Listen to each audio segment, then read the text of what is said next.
That was a dramatization of a SWAT raid, special weapons and tactics. Now, this has become more common across the country and is getting to a point now where people are calling SWAT raids an epidemic because they are so widespread and they're becoming increasingly used for trivial offenses, largely drug offenses, by the way. Now, there are questions already about why would you use armed SWAT team members in a case where you have somebody who perhaps isn't even armed inside of a home? Why are you sending in 10, 15, 20 people with ballistic shields, using flashbangs, with submachine guns, with M4 rifles? Why would you send them in?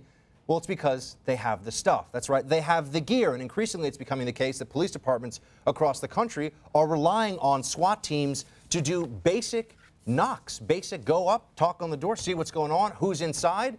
That should be the province, it would seem, of a normal uniformed officer. And this is what we want to talk to you about today. Well, it's one story that we think deals with this particularly well. It's a very sad story, and it is about a baby named Boo Boo. Now, the story of this is that there was a SWAT raid in a home in Atlanta. A family had gathered together. They were looking for a small amount of drugs. The ACLU has written about this story in a report released this week, as have some other news outlets, including Slate. And they threw a flashbang grenade meant to stun people into this room. Well, the flashbang went off inside a crib. It almost killed an infant. The infant actually had a hole in its chest. They had to rush him into a medically induced coma. No drugs were found. Why was there, you can see the baby here, why was there a SWAT raid in that instance? Now, it's not a random instance either. This is happening more and more across the country. 80% of SWAT raids are done to serve warrants. 36% of those raids found absolutely nothing. Only 7% are for hostage or shooter situations. Usually that's what you think a SWAT raid is for. Hostage situation, active shooter, mass shooting, something along those lines. No, now sometimes they're just looking for a small amount of drugs. This also comes at a time when we see more military equipment in the hands of police departments across the country than ever before. Even things like mine-resistant armored personnel carriers, MRAPs. These are things that I saw in Iraq and Afghanistan. They're meant to protect you from a massive IED blast below. We can show you a map of what states have MRAPs now with their police departments. These are the cops with these mine-resistant armored personnel carriers. You can see here the green. 28 in Oklahoma. 28 in Oklahoma. Well, you see the states that don't have it? Apparently, you're okay in New Hampshire and Alaska. Every other state, there you go. Every other state in the country has these. You've got 24 of them in Wisconsin. Because of what? Somebody answer that for me. Just because these things exist does not mean they should be in the hands of law enforcement. Just because they can does not mean they should. In Arizona, by the way, on this notion of the militarization of the gear alone, we're also going to talk to you in a minute about the militarization of the cops' attitude. But in Arizona, you have 32 bomb suits. You have 830 units of surveillance and reconnaissance equipment. You have 120 utility trucks, 64 armored vehicles, 17 helicopters, and over 21,000 types of other military surplus equipment in the hands of cops, local cops. So what is this doing now to our sense of law enforcement in the country? And is our general perception that there's some kind of a statist overreach at work here with these law enforcement units that are acting like they're on the battlefield? Is that something that's going to be able to be turned around? Joining us now is Ray Nash. He is a retired sheriff from South Carolina and president of Police Dynamics Institute, a program that has trained over 10,000 police officers around the world. Sheriff, we welcome you. Thank you for joining us. It's a great day to be on the Blaze. Thanks. Thank you very much, sir. Why do these local law... I used to work for the NYPD Intelligence Division. They had some really nifty gear. They have a 50 cal. They have all kinds of helicopters, amazing surveillance equipment. But they said that was for counterterrorism missions in the city that's the biggest terrorist target in the entire world. Why does Wisconsin have 24 MRAPs or New Mexico have 20 MRAPs? Why do these cities now deploy these things, or do they deploy them? Well, they do in many cases, and it is a concern, this militarization of the police that we see going on in the United States. But this isn't anything really particularly new. I mean, we've adapted tactics and equipment from the military and from other disciplines into law enforcement over the years. But I see this trend, as many others do, as being problematic, because along with this surplus military gear and equipment that's so readily available to your local law enforcement agencies today through things like the federal 1033 program it's called, along with that equipment goes a certain mindset, a certain attitude. And I think that's what concerns me as a police administrator and a police trainer, more so than the equipment itself. I mean, if you think about it, as constitutional conservatives, we often say that when talking about gun control, for example, we say, well, guns don't kill people, people kill people.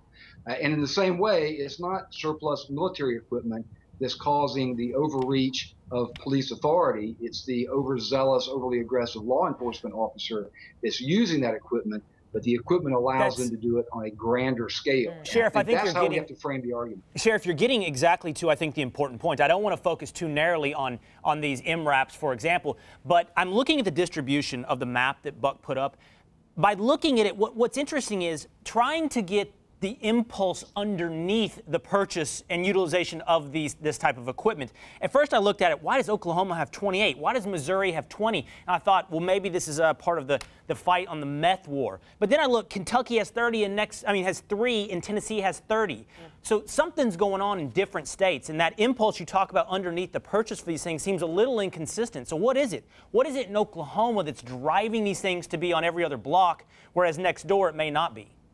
Well, I think the easy answer is that because they're available, they're readily available to local law enforcement, and they're very expensive pieces of equipment. And when a local sheriff or a local police chief sees an opportunity to get this equipment for next to nothing, something he never or she would never be able to afford in their budget otherwise, that they readily receive it and figure, well, we'll figure out a way to use it. We'll justify it later. And you can come up with some arguments. You can come up with some scenarios where an MRAP or an APC, an armored personnel carrier, or a Humvee or Deuce and a Half or what have you might be applicable to a law enforcement scenario. We can think of a case where there's a barricaded gunman that's laid down a field of fire and you can't get your entry team up close without exposing them. You can think of scenarios where you have an officer down or a civilian down and you can't get to them safely. You can use a vehicle like that to sort of create absolutely, Sheriff. There are definitely times. There are definitely times where we can see it's possible. They don't happen very often. But Tara, he used a word that I want to just go to for a second, and that is to justify this. And that's where I think you run into problems. Yes, there are MRAPs in Iraq and Afghanistan, and so then, well, we can either leave them behind, and maybe ISIS gets their hands on them, by the way, or we can bring them home and try to find some use for them here. They've been built, they're ours.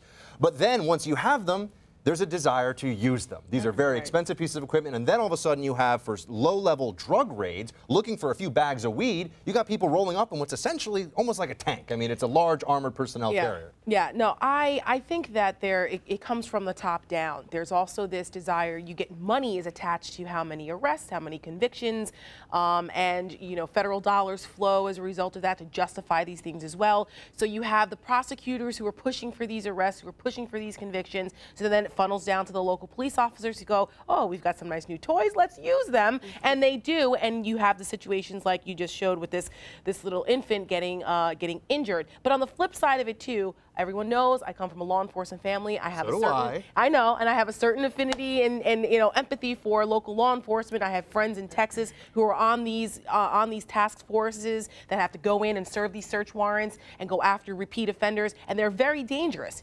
Criminals are better armed today than they were before. Oh, that's another discussion, but they are. So I understand why, for protection of the police, they say, hey, we've got this stuff, let's use it, because the nature of the criminal nowadays is a little bit more violent than it used to be. So there's the other side too, but there has to be discretion. It's all about judgment, and they can't for a couple bags of weed. I think that's asinine. I think the politics of this is fascinating. We were talking before the break. Who's talking about this? Who's concerned about this? And frankly, conservatives, small government conservatives, have been on this story for quite some time. You mentioned Drudge. We've discussed it at this table more than once. And it's weird because liberals like to grandstand on these kinds of stories, but they're actually not pushing this. It reminds me of the gun crime argument. Liberals like to ignore urban gun crime because it doesn't jibe with their argument that gun crime is caused by crazy rural conservatives, gun fanatics. So they want to conveniently ignore that. It's conservatives who are generally talking about that issue just like this one. And it's bizarre to me that it hasn't gotten more traction on all of the liberal sort of sites and outlets. Yeah, and I think now more than ever we have to stand up for our right to the Second Amendment and the natural right to self-defense, because that's our last barrier against these SWAT attacks. Well, And as well as legalize drugs, because that also plays into this as well. And you do see an interesting coalition, Essie, on this issue of the left, because it does target primarily, just by the numbers, minority communities. Yeah, right. With the hardline conservative right, who says, I don't want government agents flooding my neighborhood, or anyone's neighborhood for that matter, with armored personnel carriers. Yes, but conservatives don't care about poor people, Buck. Right, of course. Despite being sarcastic. Yeah, despite our coalition on this issue, conservatives don't get any credit for being the ones actually pushing. We are pushing this issue more than anyone else. But I think, Buck, in the end, you hit the core of this point when you said it's about justification. It's not just justification to use the equipment, it's job justification for all of these guys, the purchasers, the SWAT teams. In order to continue to have that job, you got to keep feeding the beast. Sheriff, thank you very much for joining us. We appreciate your expertise on this issue. We hope to see you again soon. My pleasure. Thanks. The Obama administration is asking Congress to fund arms and training for Syrian rebels. What could possibly go wrong with that? Well, SE is going to take a look at it in tonight's Q&A.